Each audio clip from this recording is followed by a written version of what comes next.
upon a star. Now we want you to share with us our latest and greatest dream. Disneyland. Just go to Action Park. There's no other park like it. Six Flags Great Adventure. It's not a world away. Paramount's Kings Island. We will officially open Universal Studios Florida. Hello, I'm Michael Eisner.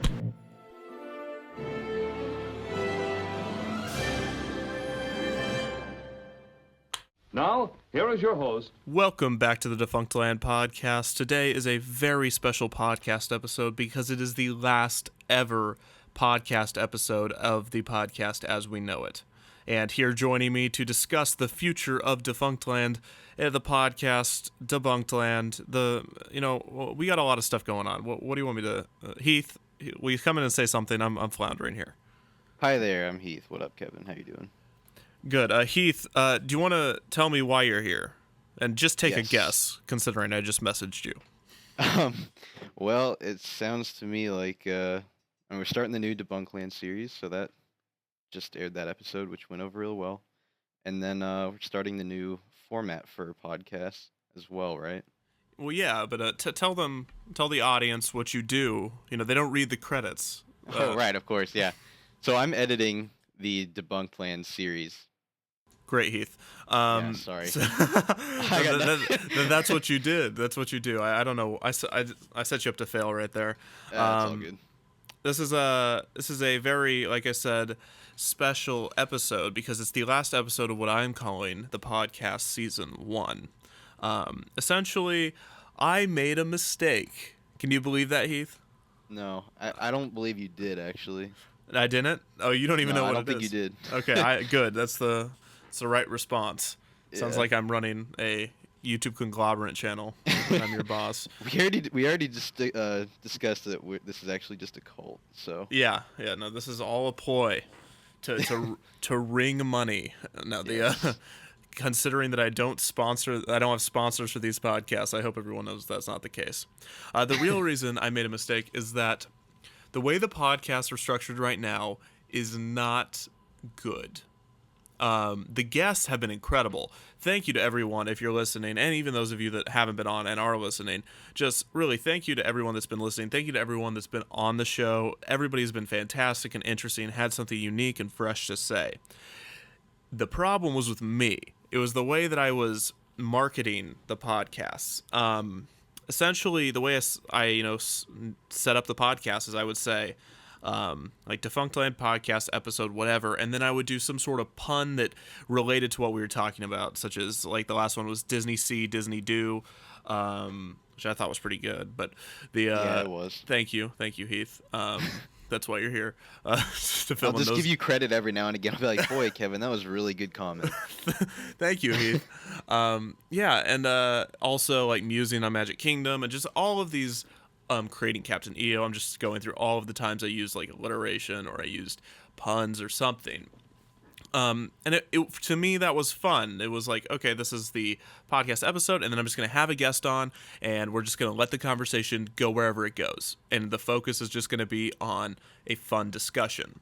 That was my fault. What I should have been doing this whole time is I should have been bringing guests to the forefront. Now, what I tried to do in all the podcasts is I tried to let the guests talk 1,000 times more than me because you already hear me talk enough, and I'm not the one that has expert in whatever field they're talking in.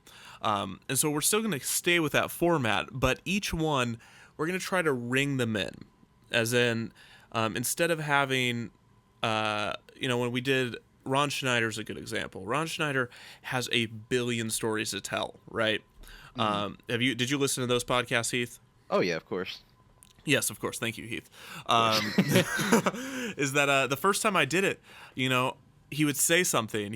I would say, okay, let's talk about you writing for Universal Studios. And he mentioned something about Dreamfinder. And then I get way off track. And so then the second time I got him on, I was made sure hear all the questions. And it worked into such a better interview. That's one of my favorite podcast episodes now is the second time I had Ron on. Because he just gave me such specific and interesting tidbits, which leads to better trivia and better stories. Mm-hmm. So what we're doing now is I'm trying to get all of these, not stars, but people that are very prominent in the theme park industry or the entertainment and pop culture industry that have something to do with whether it be theme parks, themed entertainment. As we're branching Defunctland out, we might be talking about a new series that I might be going with. Still holding out on this, announcing this one, but it might have to do with television as it relates to themed entertainment. But I'm getting off track. The point being is that it will be focused and they will be marketed as such. So instead of saying this is the Defunctland podcast episode whatever, it's now going to say the guest's name and then what we're talking about. And so I'm really excited to announce the first episode of the podcast, which should be airing this next Thursday. So today would be Friday, the nearest Thursday. Heath, am I doing okay? Yeah. Yeah, thanks, Heath. I believe so. We're gonna Heath, you're here for a reason. We're gonna get to you. Stick around. Okay. Stick around if you're here for Heath. I'll just mute myself. I'll walk away. No. I'll come back in a little bit. I'm just gonna have to shout for you. Okay. Get Yodel Boy out. Isn't that a meme, Heath? Oh gosh, yeah. Heath It's is a big. Walmart, yeah. Heath is big into memes. What was I saying? So no, I'm excited to announce the first podcast guest will be Mitchell Musso. Which is yeah. Well, you already knew this, but if this was the first time, you would be much more surprised. Mitchell Musso starred on Hannah Montana on the Disney Channel alongside Miley Cyrus for I don't even know how many years, 4 seasons. I don't know how long those seasons last. Well, as a kid, you don't really comprehend that kind of stuff. You just kind of watch it, and you're like, I mean, unless you get extremely invested in some particular TV show, but otherwise, it's just kind of like, oh, it's on, I'll watch it. But I was such a weirdo that I was watching Even Stevens and all those, popular Disney Channel shows way past the targeted age range. So I was going off of the okay, well, when's this season end? Is this the season finale? And I'm like, oh wait, there's no linear story. But we're gonna get into Disney Channel shows, aren't we, Heath? Yes, we are. Stick around. Yes, we are. But Mitchell Musso, I had him on and I had his brother Mark on, and they both talked about their experience as kids, a child actor for Disney, and how Disney treated them in the theme parks and how they got them around, what their experiences were. And it's a fascinating conversation because that's what we tried to focus on. Yes, there were tangents, but it's such a unique perspective, and there's no repeat information. And so that's what I'm trying to do with season 2 of the Defunctland podcast. It's just going to be completely new rebranding, and you'll see what I mean once you see the thumbnails and all that. And again, this is the only reason I'm doing this episode is not because I need to explain anything to you. It's because I'm doing it because I really want to get season 1 up to exactly 20 episodes. And right now we're at 19. So the only reason I'm making this is for my own organization, is I like to see 20 full episodes, but I digress. So that's the new Defunctland podcast. This will be the last episode that is marketed in the linear order. After this, we are going into special topics and really special guests. Here's why I mentioned this, is because it's no longer going to be exactly correlating, right, with the episode that came before it. That's what I also had to get across. Is because before we did post-episode discussions, but it got to the point where I have no idea what to do for some of these episodes. In the future, Heath has seen the list of videos we're making. I'm gonna be talking about theme parks that I don't even know who I would reach out to. So, I think it does make more sense to just streamline the podcast to focus on interviews and getting really, really interesting trivia that no one's really ever heard of before. Because that's why I even saw this channel in the first place, was because I wanted to know trivia about, I don't even remember the first episode I watched. It was probably Alien Encounters, because I think that was a lot of people's first video on this channel. Alien Encounters been around, wow. Oh yeah. But I think streamlining the podcast to focus on trivia and really interesting guests is a very good idea. Well, I'm glad you're here, Heath, because that's the kind of reassurance and what's the word? I'm only here for moral support anyway. Yeah, you're ignorant loyalist. What is that? There's a word for what I'm trying to say. Write it in the comments. Yeah. It's following. It's a blind following. Loyalist? No, blindly following. It's blind support. Whatever. Sorry, it's late. We're pumping this out. That's all good. What were we going to talk about? Oh yeah, I brought Heath on. So a couple things. So the Defunctland podcast is changing. That's the first thing. Second of all, we're starting the remastered Defunctland series, which is going to be super cool because I'm going to go back and give these old rides that we've already done the same care and extensive research and background information that I give the new episodes. So I'm really looking forward to that. Not going to happen very often. It's going to be one, in a long time. So it's not going to be like every single week there's going to be a remastered version of one of the older episodes. Probably like one every 3 or 4 months. But just replace some of those bad ones, and also get all the correct information and better graphics and what have you. Give it the whole touch. I will not watch it unless you put on the voice modulator. I've never used a voice mod. I don't know. I'm moving on. I don't know what you're talking about. Sorry, what is it? It was just like whatever method used to clean it up, as they say. Back when I thought that my voice sounded too high when I recorded it, and I realized that that's just how people sound whenever they listen to their own voice. Yep. I'm not a voice actor, so. You should be, legitimately. I think you'd do good in that field. Thank you, Heath. That's the kind of blind support that I need. That's it, blind support. I'm just gonna stop making comments. Heath, and also what we got going on is Debunked, which is the new series hosted and narrated by Noah Randall. They cannot be here tonight, but they're great. Sorry they couldn't be on tonight, but Noah's going to be around plenty in the future. I'm also going to pawn her. Hey, if you are running a podcast, by the way, if you have your own podcast and you're listening to this podcast, I don't care how big you are. If you have 0 subscribers, Noah will be on your podcast. Okay. Like I will send her. She wants to do it. I approve of it. Just email me and I will just forward her information and she'll be on your podcast that night, maybe the next day, but that night. 7,000 emails incoming. Yeah, exactly. If you don't have a podcast and you're just thinking about it, just interview her. Interview them. They're great. Come up with the podcast later, but just interview. Yeah. Structure your podcast around the first interview, which is Noah. God. Which there's gonna be so many podcasts that are just called like Noah or like The Adventures of Noah, and it's just gonna be just Noah talking for 3 hours. Well, that's the goal. But Heath is Noah is our host and narrator and writer. I am what you could probably call a director, considering you're kind of completing my vision, I guess, or mainly my style. That's what, and then Heath is the editor. So, Heath, just a first question: what's it like working with me? Awful, actually. No, it's working with you is really fun, actually. We should also mention that you did the music for the podcast. Oh yeah, okay. So I did the podcast intro song thing, as well as the Journey into Imagination. Yeah, the intro music to Journey to Imagination video. So yeah, I've done music and now video for Kevin. And working with him it's fun. Looking back on it, I've enjoyed all of it. But in the process, it is stressful at times.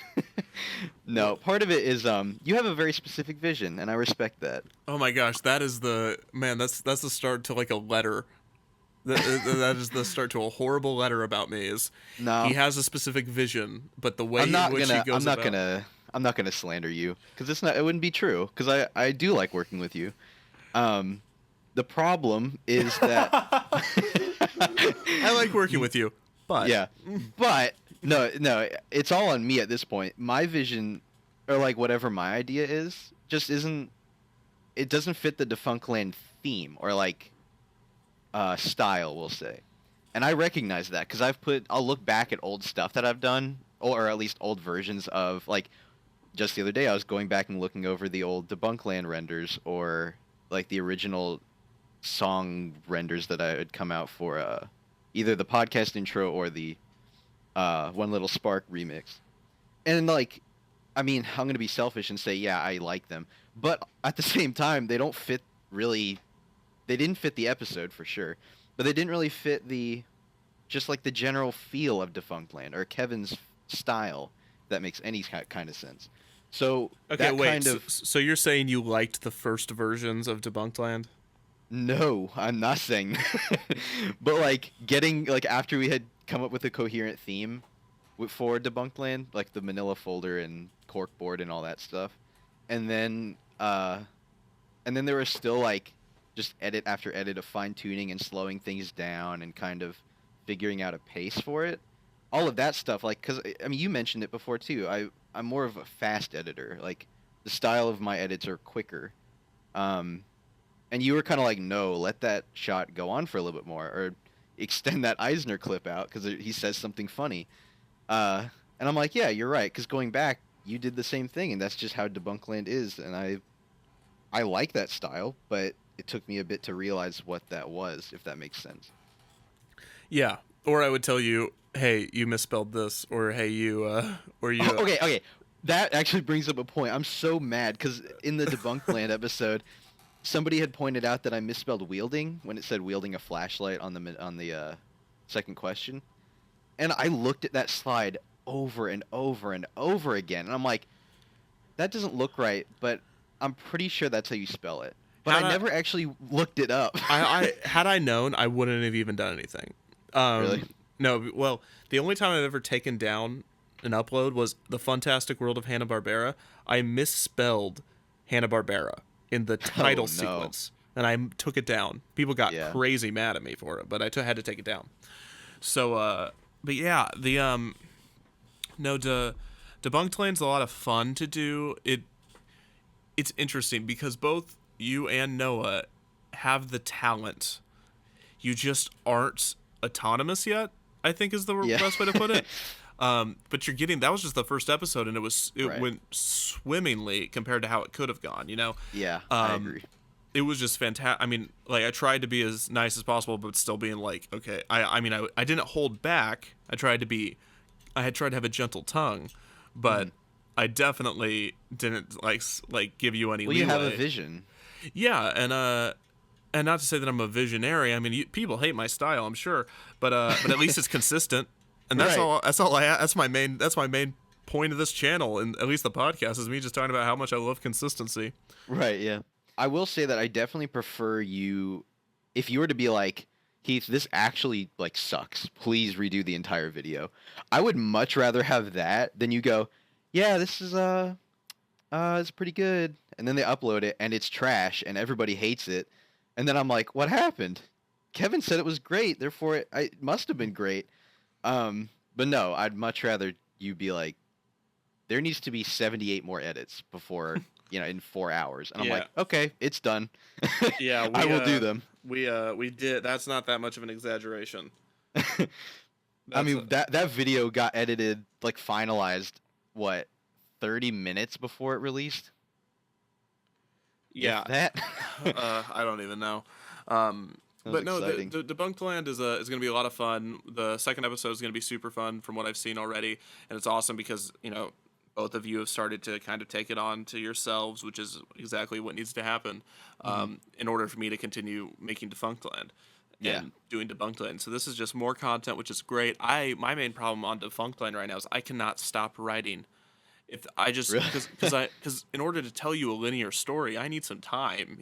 Yeah. I can't just. Like, in the past, I would have just kind of brushed things under the rug, but if I'm rewriting, if I'm writing the script right now, and there's this thing you have to know, like, everything is just everywhere, I guess is the way to put it. And in order for people, and maybe it doesn't work, but I think it's underappreciated, is that it's so comprehensive, and I get a lot of my style, not just from other YouTubers that I look up to, but from Brian Krosnick, who is on Theme Park Tourist, and he does such a good with the comprehensive articles he writes. We've had him on the podcast before, actually, but it's just that I just can't not do it. I cannot not be comprehensive, and so it's just taking a long time. I have a script that's 10 pages. For reference, a 3-page script is about 12 minutes. So, oh man, yeah. So that it's just crazy. So I'm doing my best to get that under the reps. But Heath. Before we sign off, I do want to talk about your connection. First of all, I have to say that I love working with Heath. He is an incredibly hardworking individual. His sibling, Ingram, way better. I got to say, just so much better, right? Yeah, of course. They're fantastic. They're helping me with the book that I'm writing right now. They did the chapter and cover art, and it's amazing. And they are also just going. I mean, they're working full time too. Just very hardworking family. I mean, Heath, would you like to tell the audience who your father is? Sure, Kevin. All right. So, yeah, I mean, I don't try to broadcast this normally, but under this circumstance, sure. All right. So my dad created the television show Doug. Doug. Jim Jenkins. Oh yes. Doug, PB&J Otter, Stanley, Pinky Dinky Doo, just to name a few. But yeah, so if you want to Google him, my last name is Jenkins, Heath Jenkins, and his name is Jim Jenkins. So you can go to the Debunkland episode, see the credits, and there's my last name. But yeah, that's my connection to Disney right there, because Doug was on Disney for a while. Was it on there for a while or just a couple years? That's really embarrassing that I don't know that. Hang on. It moved, right, from some other channel. Yeah, it was one of the original Nicktoons on Nickelodeon. And then it moved over to Disney for a spell, but I don't remember how long. Huh. I'm looking it up. Hang on. Oh, okay. So I'm just gonna buy time while Heath looks up. Yes, please. What his father did in the late. I don't remember. Was it early 2000s? 1998. Okay. 1999. Okay. So it was on, for 3 years. 3 years.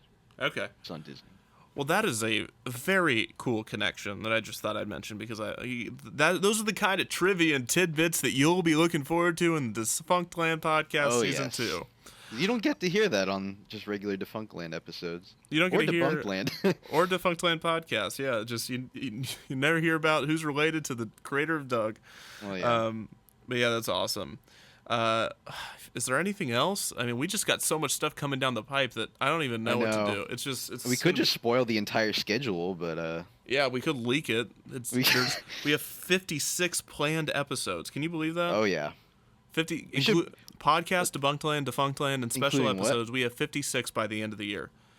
Between Defunctland podcast, and special episodes, we have 56 of uploads between now and December 31st, 2018. We should post the schedule in WikiLeaks or something. As if anyone would care. No one cares. But it's going to be a lot of fun. Hopefully you'll like the episodes. Hopefully this won't all come crashing burning, but whatever. I won't let it. Look forward to Mitchell Musso on Thursday of next week. It's gonna and Mark Musso. Mark is also hilarious, by the way. Mark and I have been talking about theme parks, and his opinion on Epcot deserves an own podcast to itself. But it's just a really great podcast, really interesting stuff. Two really funny guys that have a lot of really unique experiences. So I think that's all I got. Heath, do you have anything else? Not really. No. You don't have one last compliment for me? Kevin, I'm sure the next podcast will be absolutely fantastic, and not because Mitchell Moose is on it, but because you're on it. Wow, Heath, that was really good on the spot. Thank you. You're getting better. Thank you. I'll get better. Yeah, this was very spur of the moment, but that's okay. I was not prepared. My body was not ready. Back with the memes. Yeah, Well, that does it for this season of the Defunctland podcast. Don't forget to rate, review, and subscribe. Thank you for listening, and thank you for visiting Defunctland.